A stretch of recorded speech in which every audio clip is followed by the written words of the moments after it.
Welcome back to my channel, guys. It's time for another chapter review. This is going to be on the Elusive Samurai. I know some of you guys have been asking for me to continue reviewing this one. This is going to be chapter 15 on it. I think they have like 20 something chapters out right now, so I'm a little bit behind on this one. Another one is releasing today, so I'll be another one behind, but that's okay. I will try my best to keep up with this one as much as possible. Yeah, it is getting better. This chapter is really just the aftermath of chapter 14, so we'll talk about it in some detail. But before anything else, if you have not done so by now, make sure you subscribe to my channel. We're trying to reach to 4,600 as fast as possible. I don't have a deadline yet because I'm not in the room, so let's not put deadlines yet. But let's see if we can get to 4,600 as fast as possible. So if you already subscribed to my channel, comment, like, and share. That helps the video so much.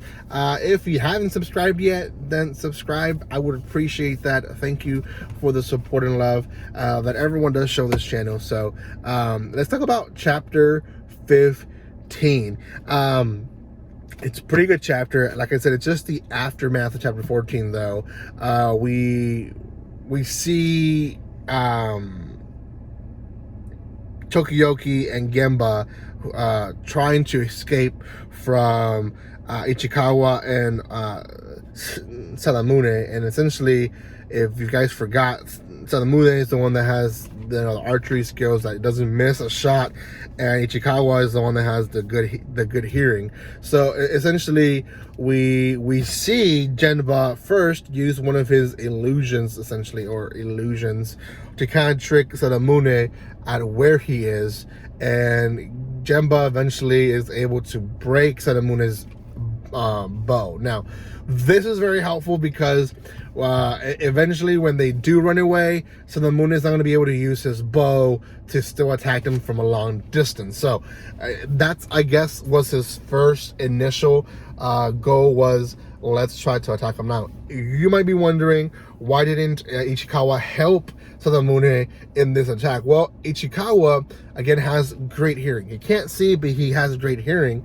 Well, Genba uses an illusion that he hadn't used, because you guys forgot in chapter 14, he mentions that he really only uses visual illusions, which means he had to come up with an idea to trick the good hearing guy, Ichikawa.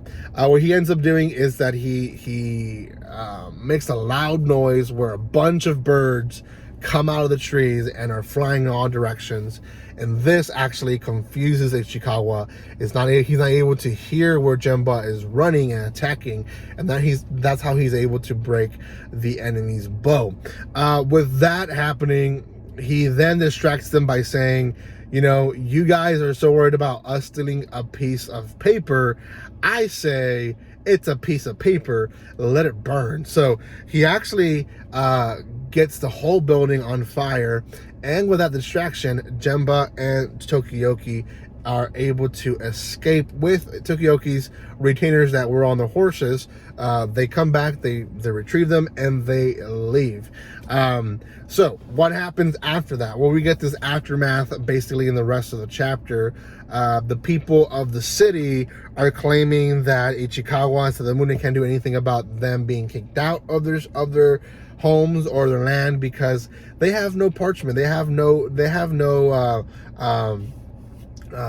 leadership there.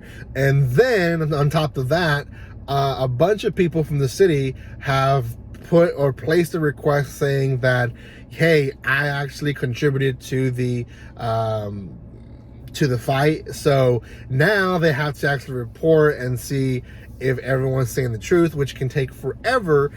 So what ends up happening is that they leave them alone. They're able to keep their land, and they're able to continue living their lives as normal, because there was a lot of claims that would have taken years for them to actually be able to go through all the claims that they actually were part of the helping force, and all the documents that told them that they had to leave are now burned. So they had nothing. Ichikawa basically ends up having to leave the land. Now, he's obviously furious and hates Tokiyoki for this, but Tokioki, on the other hand, is now a better person or soldier because he has Jemba on his side. Now, everyone's wondering, can't we just send Jemba and to go kill basically the